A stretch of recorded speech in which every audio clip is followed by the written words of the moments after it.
Assalamualaikum warahmatullahi wabarakatuh. Alhamdulillah, pada kesempatan kali ini saya akan melaksanakan praktik coaching yang merupakan tugas untuk guru penggerak angkatan 9, yaitu tentang coaching untuk supervisi akademik. Dan pada kali ini ada rekan sejawat saya yang akan menjadi mitra pada diskusi kali ini. Sebelumnya saya akan memperkenalkan diri. Nama saya Hairul Zudi, SPI. Saya berasal dari SMK Negeri 1 Bengkalis, Provinsi Riau, yang merupakan CGP di angkatan 8. Dan rekan saya yaitu Bu Erika, SPI. Baik, rekan saya adalah Bu Erika. Bu Erika adalah keseharian merupakan salah satu guru di SMK Negeri 1 Bengkalis yang mengampu mata pelajaran pada program keahlian agronomi perikanan. Kita sapa dulu ya, Bu Erika. Assalamualaikum Bu Erika. Salam. Apa kabarnya hari ini? Baik, Pak. Alhamdulillah baik ya. Baik, terima kasih atas kesempatan yang Ibu berikan. Sesuai dengan waktu yang kita sepakati, hari ini kita akan melakukan diskusi terkait akan pelaksanaan pada supervisi nanti. Dan saya ingatkan bahwasanya kegiatan supervisi ini dilakukan melalui 3 tahap. Yang pertama pra supervisi atau pra observasi, yang kedua nanti observasi di kelas, dan terakhir pasca. Nah, terkait kegiatan tersebut mungkin ada diskusi yang harus kita lakukan dalam pelaksanaan pembelajaran. Sebelumnya saya akan menanyakan ke Ibu Erika pelaksanaan pembelajaran pada mata pelajaran program keahlian agronomi perikanan ini, tepatnya mata pelajaran apa ya, Bu? Yang nanti akan kita supervisi ini adalah di produksi pangan alami dan buatan. Itu mata pelajaran, salah satu mata pelajaran jurusan yang ada di program agronomi perikanan. Nah, terkait itu biasanya Ibu laksanakan pada hari apa saja atau seminggu sekali atau gimana? Kebetulan ini kalau setiap minggunya belajarnya 4 jam pelajaran, jadi itu di hari Senin dari jam 8 setelah upacara. Oke, 4 JP 4 di JP. jam Ya, pertama ya, di jam awal ya. pertama berarti Oke, setelah ya. apel. Sebelum lanjut, tentu mohon izin saya akan menunjukkan pertanyaan ke Ibu terkait persiapan ya, karena ini adalah bagian dari perencanaan pembelajaran. Itu harus saya tanyakan beberapa hal. Yang pertama, pembelajaran yang Ibu lakukan itu karena sekarang sudah masuk ke kurikulum merdeka, itu pada elemen berapa ya, Bu? Elemen F, PCF ya? PCF. PCF itu pakan Alami dan alami buatan. buatan. Oke. Apa yang menjadi tujuan pembelajaran yang akan dilaksanakan nanti, Bu? Karena ini dari fase F, itu di elemen F ya gitu. Jadi ini sebenarnya di yang akan saya sampaikan nanti itu tentang bagaimana anak-anak ini mengetahui atau mengidentifikasi jenis-jenis pakan alami. Jadi pakan alami ini biasanya saya sampaikan di semester ganjil, nanti pakan buatannya baru nanti diselesaikan di semester 5. Nah, terkait pakan alami ini, bagaimana arah pencapaian di dalam pengembangan pembelajaran di kelas ke depan? Saya harapkan anak-anak dengan mempelajari pakan alami ini mengetahui atau bisa mengidentifikasi jenis pakan alami, siswa bisa membedakan pakan alami fitoplankton, zooplankton, dan juga pakan alami bentos. Karena apa? Karena pakan alami ini sangat penting sekali sebagai pakan awal ya, untuk benih-benih ikan yang akan kita pelihara.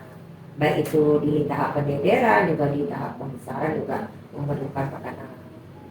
Ini nanti ada dua materi besar ya, ada pakan alami dan pakan buatan. Nah, dalam keberlanjutannya nanti untuk tahap awal ini, pertemuan besok itu apa yang terlebih dahulu mau Ibu tekankan di materi yang mana?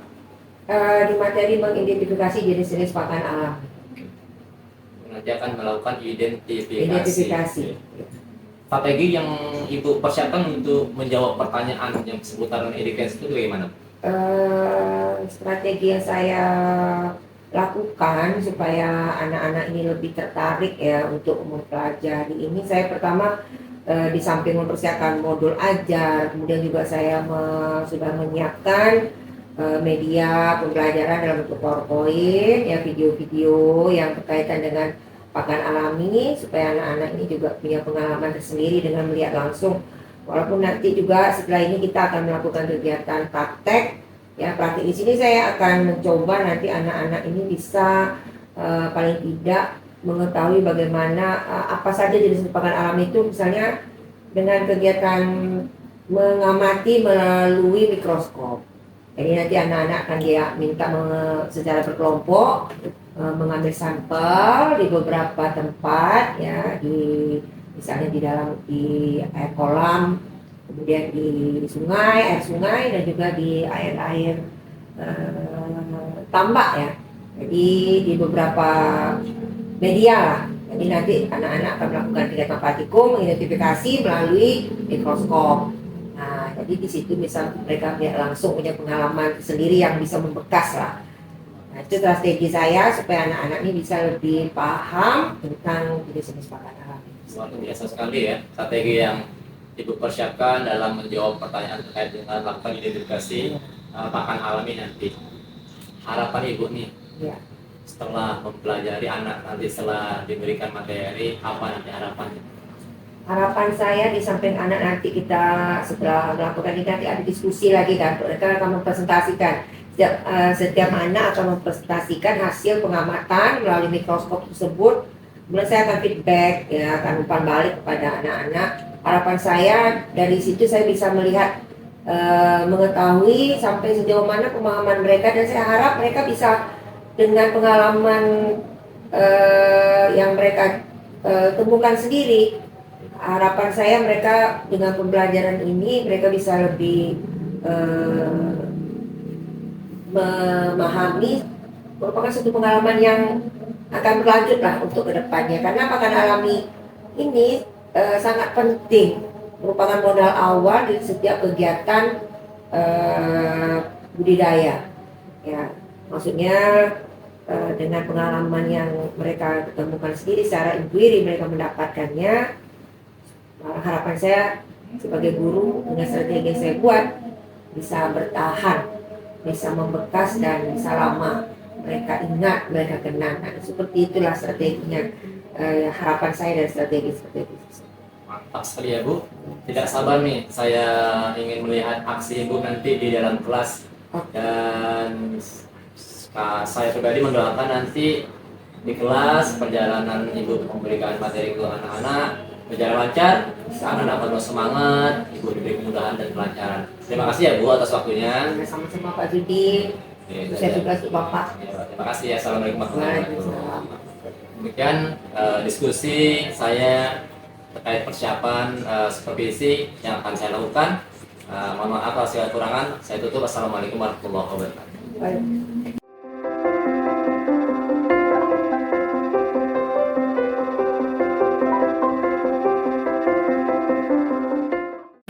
Assalamualaikum warahmatullahi wabarakatuh. Waalaikumsalam warahmatullahi wabarakatuh. Selamat siang anak-anak ibu semuanya. Siap, Bu. Apa kabarnya hari ini? Baik. Alhamdulillah ya, kita semua masih diberikan kesehatan dan keselamatan dari Allah Subhanahu wa taala sehingga pada hari ini kita masih dapat berkumpul bersama untuk mengikuti kegiatan pembelajaran. Baik, sebelum kita lanjutkan kegiatan belajar, alangkah baiknya kita berdoa ya, memohon ridho dan rahmat dari Allah Subhanahu wa taala. Semoga kegiatan pembelajaran kita pada hari ini berjalan dengan lancar. Silakan ketua kelas untuk memimpin doa. Mau ya? Ini ada tepuk semangat namanya. Kita mulai ya. Tepuk semangat 1. Tepuk semangat 2. Tepuk semangat 3. Tepuk semangat 1, 2, 3. Lebih semangat ya. Oke ya. Baik. Ini Ibu sebagai guru ya, tidak henti-hentinya memberikan motivasi, nasihat ya kepada anak-anak Ibu supaya tetap fokus dan tekun dalam mengikuti setiap kegiatan pembelajaran, disiplin dan tanggung jawab dalam mengerjakan soal-soal, tugas di sekolah ataupun di rumah. Sedia ya, siap ya? Siap. Oke, terima kasih. Kemudian ya kita lanjutkan kegiatan belajar kita. Ini Ibu mau tanya sedikit nih ya. Kira-kira siapa nih yang masih ingat dengan pembelajaran kita sebelumnya, minggu yang lalu? Oh ya, Wawan ya, silakan Wawan. Yaitu alat dan bahan identifikasi dan dengan fungsinya. Oke, alat dan bahan identifikasi beserta atau dan fungsinya. Oke. Kira-kira apa aja sih ya alat dan bahan yang digunakan untuk identifikasi? Oke, silakan Nabila. Lampernet, mikroskop, harmonimeter, autoclave, gelas ukur, gelas piala, tabung reaksi, tabung reaksi, pipet, dan buku identifikasi plankton. Oke, bagus sekali ya si Nabila sudah menjawab dengan baik ya. Ini memang agak banyak ini ya alat yang digunakan untuk identifikasi itu cukup banyak. Nah, kamu Nabila masih ingat dengan pelajaran sebelumnya ini sangat baik. Kemudian kira-kira apa sih ya fungsi dari mikroskop? Apa ini? Oh ya, Aulan aja. Untuk melihat benda berukuran kecil atau mikro. Oke, untuk melihat benda-benda yang berukuran kecil, benar ya. Makasih Paulan. Kemudian fungsi dari plankton, siapa yang bisa ingat? Oh ya, silakan lagi ya. Alat yang digunakan untuk mengambil sampel dari perairan. Oke, baik sekali. Ternyata alhamdulillah anak-anak ibu masih ingat dengan materi kita sebelumnya, ya. Karena materi kita yang kita pelajari di minggu yang lalu itu sangat berkaitan dengan materi kita yang akan kita pelajari pada hari ini, yaitu tentang jenis-jenis pakan alami fitoplankton. Karena untuk melihat fitoplankton pastinya dan mengidentifikasinya pastinya kita membutuhkan alat-alat identifikasi tersebut. Oke, selanjutnya nih, kira-kira nih ya, siapa di sini anak-anak ibu yang sudah pernah melihat pakan alami fitoplankton?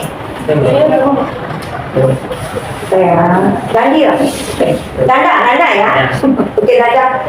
Saya pernah melihat fenomena alam di mana permukaan air kolam dan tambak berwarna hijau kebiruan dan berwarna merah. Warna merah, oke. Berarti yang kamu lihat itu adalah fenomena alam yang terjadi akibat berkumpulnya fitoplankton dalam jumlah yang besar sehingga menimbulkan kelimpahan dari fitoplankton tersebut. Ya, istilahnya blooming fitoplankton ya. Istilahnya blooming fitoplankton. Jadi kalau fitoplankton ini sudah berkumpul dalam jumlah yang besar, kita bisa melihatnya ya tanpa kita memerlukan alat seperti mikroskop. Baik, untuk lebih ya anak-anak ibu bisa mendapatkan mencapai tujuan pembelajaran kita pada hari ini, ibu akan membentuk kelompok diskusi yang akan ibu bagi menjadi 3 kelompok ya.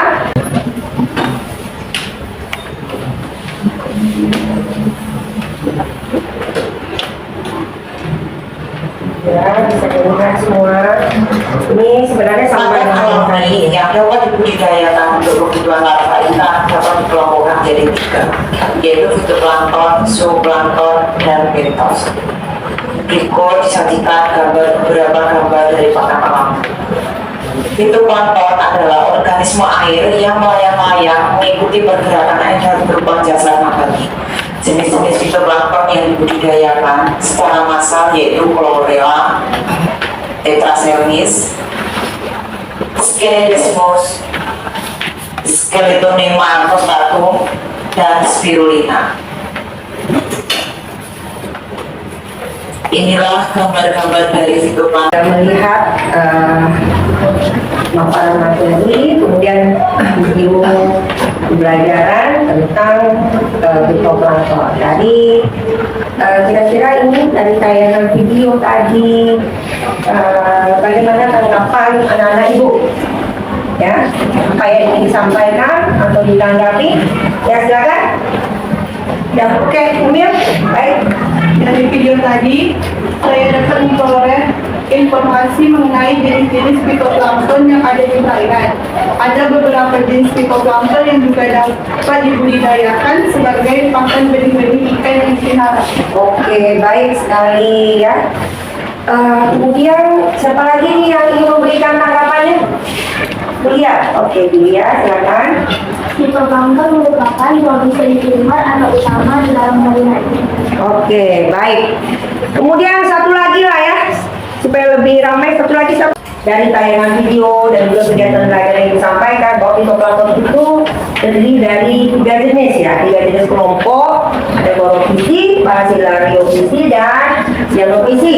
Dan dari kelas-kelas tersebut sudah ada yang bisa dibudidayakan untuk pakan ikan yang kita pelihara. Oke, kemudian tanggapan Julia bahwa fitoplankton ini di perairan sebagai produsen, penghasil, ya, penghasil makanan, juga penghasil oksigen ya di dalam perairan. Kemudian dari Rostiki, nah ini dari Rostiki ini yang cukup menarik nih tanggapannya ya, bahwa fitoplankton ini di samping memiliki banyak manfaat bagi organisme yang ada di perairan, ternyata juga bisa menimbulkan dampak yang kurang baik ya, apabila terjadinya penurunan kualitas air yang menimbulkan kumpulan fitoplankton dalam jumlah besar, sehingga terjadilah kelimpahan dari fitoplankton yang disampaikan di video tadi ya, adanya blooming dari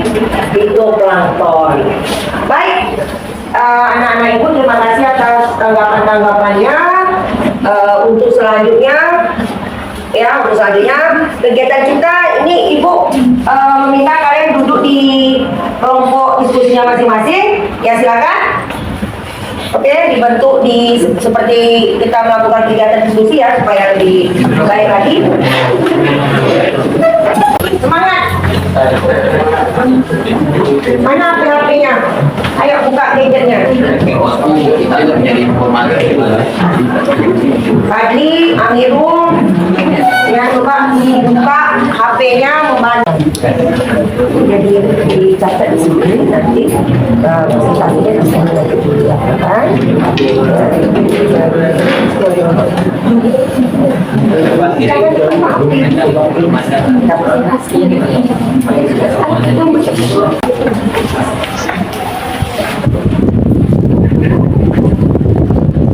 Kelompok 1, 2, 3 ada masalah dalam pencariannya?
Oke, 5 menit lagi ya.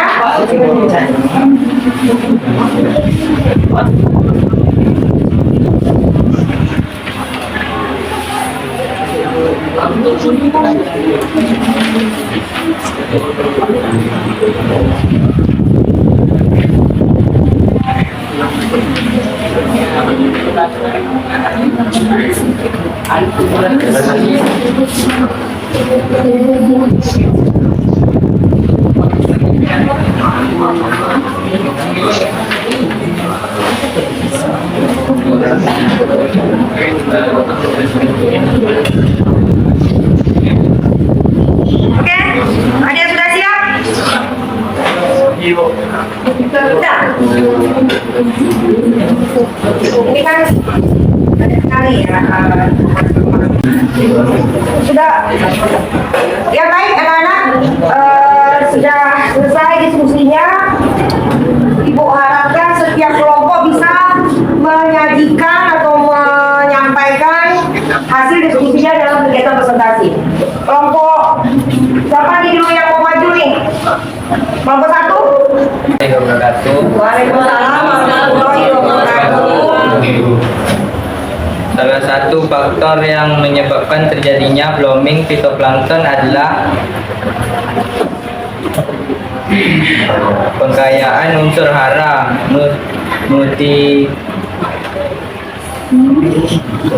nutrien yang dominan mengakibatkan pengkayaan unsur hara adalah nitrat dan fosfat.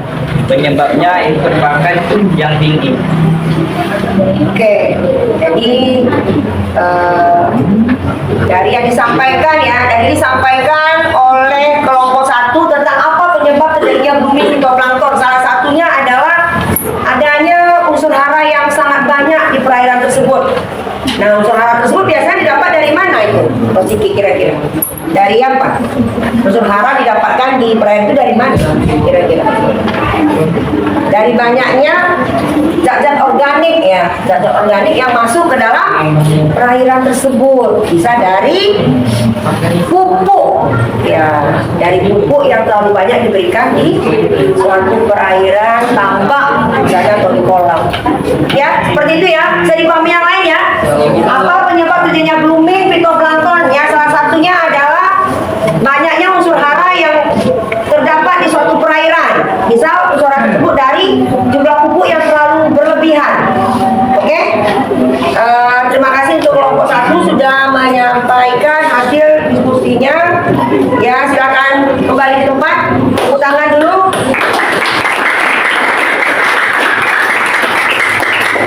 Selanjutnya silakan kelompok 2. Siapa perwakilannya boleh?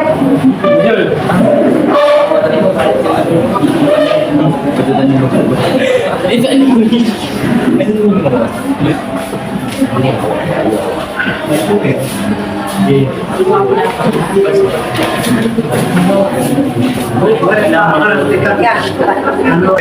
Assalamualaikum warahmatullahi wabarakatuh. Waalaikumsalam warahmatullahi wabarakatuh. Perkenalkan, saya Rizky Dermawan dan teman saya Wawan Saputra. Saya dari kelompok 2 ingin mempresentasikan hasil kegiatan diskusi kami yang akan disampaikan oleh Wawan Saputra. Saya sampaikan hasil masalah yang kami temui. Apa dampak blooming fitoplankton terhadap ekosistem perairan?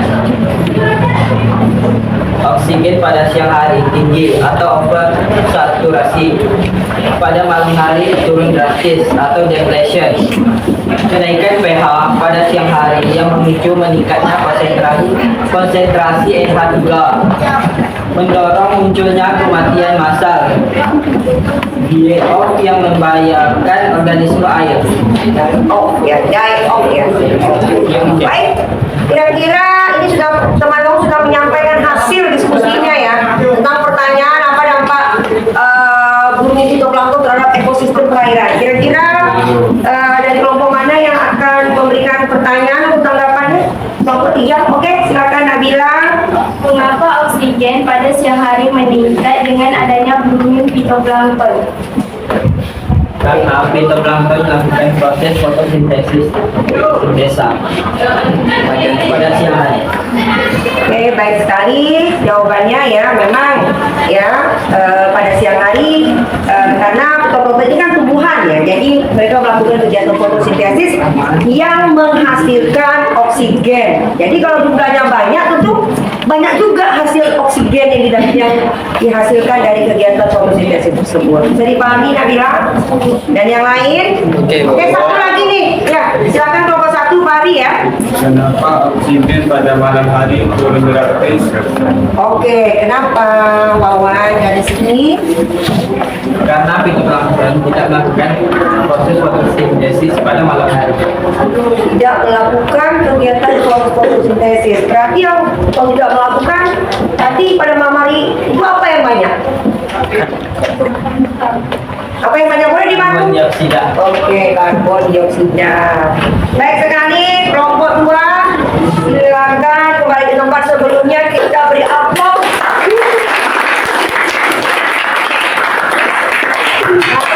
Ya, silakan kembali ke tempat dan terakhir kelompok 3. Perwakilan dari kelompok 3 silakan.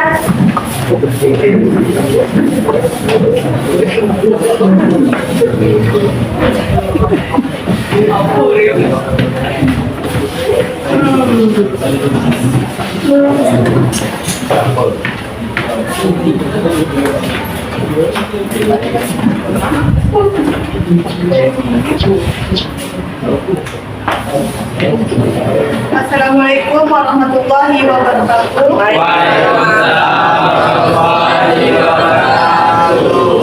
Saya Sumilaila Sapitri dari kelompok 3 ingin mempresentasikan hasil diskusi kami yang akan dibacakan oleh Dian Citrasari. Cara mencegah dan mengatasi booming fitoplankton. 1.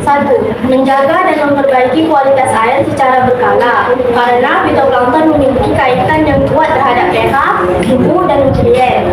2. Melakukan sirkulasi air untuk mencegah kepadatan BGA. 3. Melakukan disinfektan aqualisan untuk membunuh BGA lalu melakukan siphoning. 4. Menaikkan kadar salinitas air tambak karena beberapa jenis BGA tidak tahan dengan salinitas yang tinggi, namun tetap memperhatikan kisaran salinitas yang optimal bagi udang. 5. Mengurangi intensitas cahaya di tambak dengan menambahkan atap atau waring hitam di atas kolam. Hal ini dilakukan untuk mencegah pertumbuhan BGA yang bisa mendapatkan energi melalui fotosintesis. 6. Menerapkan budidaya sistem bioblok. Dengan budidaya sistem bioblok, teman-teman bisa menstimulasi pertumbuhan mikroba untuk dapat mengubah limbah nitrogen menjadi pakan alami bagi udang. 7. Melakukan resirkulasi untuk mengencerkan kepadatan BGA. Baik, terima kasih kepada kelompok 3 yang sudah menyajikan ya hasil presentasinya. Rasa-rasanya gimana nih teman-teman semua nih, anak-anak ibu semua nih? Apakah sudah jelas jawaban dari kelompok 3 ini? Sudah paham ya bagaimana untuk mengatasi dan menanggulanginya ya? Dan diantaranya tadi yang disampaikan ya tentu saja jangan memberikan pupuk yang terlalu berlebihan ke dalam tambak kita, ya kan. Kemudian kita membuat sistem usaha secara bioflok, ya, secara bioflok. Jadi zat-zat yang tidak dibutuhkan dalam perairan yang berlebihan itu dapat diserap oleh unsur-unsur lain, ya, sehingga kualitas airnya tetap terjaga dengan baik. Oke, terima kasih kepada kelompok 3 yang sudah menyampaikan hasil diskusinya. Kita berikan aplaus.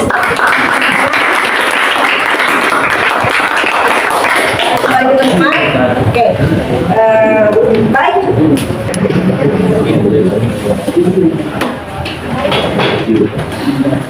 Kelompok 2.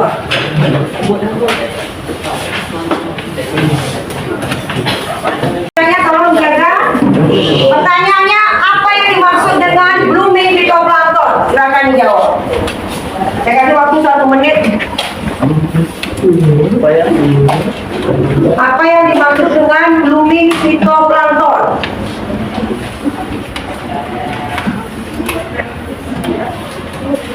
Oke,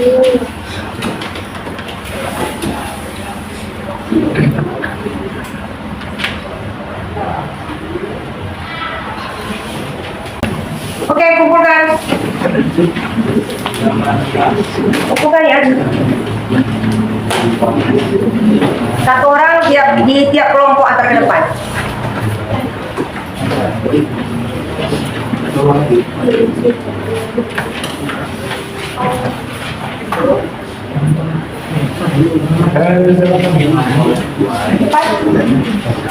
Kelompok satu orang ke depan mengumpulkan hasil jawabannya.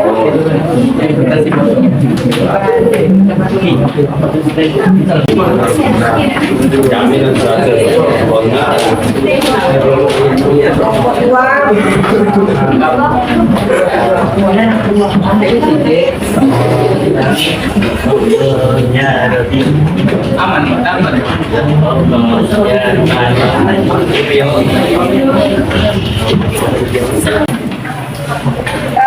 Alhamdulillah anak-anak ibu sudah selesai mengerjakan evaluasi dalam bentuk quiz. Semoga hasilnya ini menggambarkan bahwa anak-anak ibu sudah memperhatikan dengan baik materi kita yang kita pelajari pada hari ini. Kemudian selanjutnya setelah anak-anak ibu ya memperhatikan pelajaran kita dari awal sampai saat ini, kira-kira ini apa yang bisa anak-anak ibu ambil kesimpulan atau poin-poin penting yang didapatkan dari kegiatan belajar kita pada hari ini? Oke, nanti Pakan alami fitoplankton terdiri dari 3 kelas, yaitu Chlorobise, Bacillariobise, dan Cyanobise. oke. Dari ketiga kelas ini yang dapat dibudidayakan adalah Chlorella, Spirulina, Tetracermis, dan Skeletolema cosatum. Oke, baik. Terima kasih atas jawaban dari Dandi ya. Poin-poin penting ya, poin-poin penting yang sudah kita pelajari pada hari ini. Kemudian kira-kira siapa yang mau menambahkan lagi kesimpulan? Oke, Nabila. Oke, Nabila. Mengucapkan alami fitoplankton mempunyai peran yang besar bagi kehidupan perairan. Sebagai produsen, perairan melakukan proses fotosintesis yang menghasilkan oksigen. Tetapi apabila kualitas air tidak dijaga dengan baik, akan menimbulkan dampak buruk, yaitu booming fitoplankton yang dapat membahayakan ekosistem perairan. Oke, ya terima kasih ya untuk teman-teman yang sudah menyimpulkan ya materi yang kita pelajari pada hari ini. Poin-poin yang disampaikan oleh Dandi dan juga Nabila, ya itulah poin-poin penting yang bisa kalian dapatkan di pelajaran kita pada hari ini. Yang pertama, bahwa fitoplankton itu jumlahnya atau jenisnya memang sangat banyak di perairan, tetapi dikelompokkan menjadi 3 kelas ya, kelas Chlorobise, Bacillariobise, dan Cyanobise. Di antara ketiga kelas tersebut yang sudah dapat dibudidayakan apakah secara semi massa ataupun massa, yaitu dari jenis Chlorella, Spirulina, dan Tetracermis, Aeroceros ya. Kemudian selain mempunyai peranan yang besar untuk menghasilkan makanan ya, karena fitoplankton ini adalah produsen di dalam perairan, fitoplankton ini juga bisa menimbulkan dampak yang kurang baik ya, dampak yang buruk ya. Sebenarnya fitoplanktonnya nggak masalah, tetapi dampak buruk ini terjadi karena adanya penurunan kualitas air di lingkungan tersebut yang sudah kita bahas bersama tadi. Penyebabnya ya mulai dari banyaknya nutrisi ya, nutrisi yang masuk ke perairan dari pakan yang berlebihan, dari penggunaan pupuk yang juga tidak dikontrol dengan baik oleh petani atau pembudidaya ya kan. Kemudian hal tersebut akan menyebabkan timbulnya blooming atau kelimpahan fitoplankton dari jenis-jenis tertentu yang menyebabkan eutrofikasi di permukaan perairan yang bisa kita lihat bersama fenomenanya. Permukaan perairan, apakah itu kolam tambak atau perairan umum lainnya, berubah warna sesuai dengan jenis fitoplankton yang mengalami ledakan populasi atau blooming tersebut. Baik anak-anak, selanjutnya Ibu akan menyampaikan hasil penilaian terhadap kegiatan diskusi kalian tadi. Ya, untuk kelompok 1 Ibu berikan nilai 80. Oke. Kemudian kelompok 2 Ibu berikan nilai 90. Kelompok 3 Ibu berikan nilai 85. Ya, tidak sekali nih ya, dari jam segini masih tetap semangat. Ya, Semangat tuh. Iya, kita usahakan kondisinya seperti itu. Kemudian ya untuk kegiatan belajar di rumah ya, ini setelah kita mempelajari mengetahui jenis-jenis fitoplankton, kemudian kita juga harus bisa mengidentifikasi fitoplankton tersebut, ya kan? Ya, nggak mungkin kita hanya tahu tapi tidak bisa mengidentifikasi secara langsung. Oke, oleh sebab itu Ibu memberikan tugas kepada setiap kelompok untuk mengambil sampel air di perairan.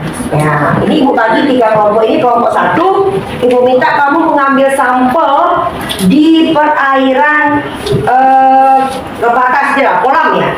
Kolam, boleh kolam ikan lele, itu nggak masalah, lele, kolam nila, pokoknya kolam ya, jangan kolam renang ya. Pokoknya kolam, ya oke. Dengan menggunakan alat mengambil sampel plankton net. Bisa? Bisa, oke. Ini untuk kegiatan minggu depan ya. Kemudian kelompok 2 Ibu minta kalian mengambil sampel air di tambak. Oke, bisa dilakukan? Kelompok 3 mengambil sampel air di perairan sungai.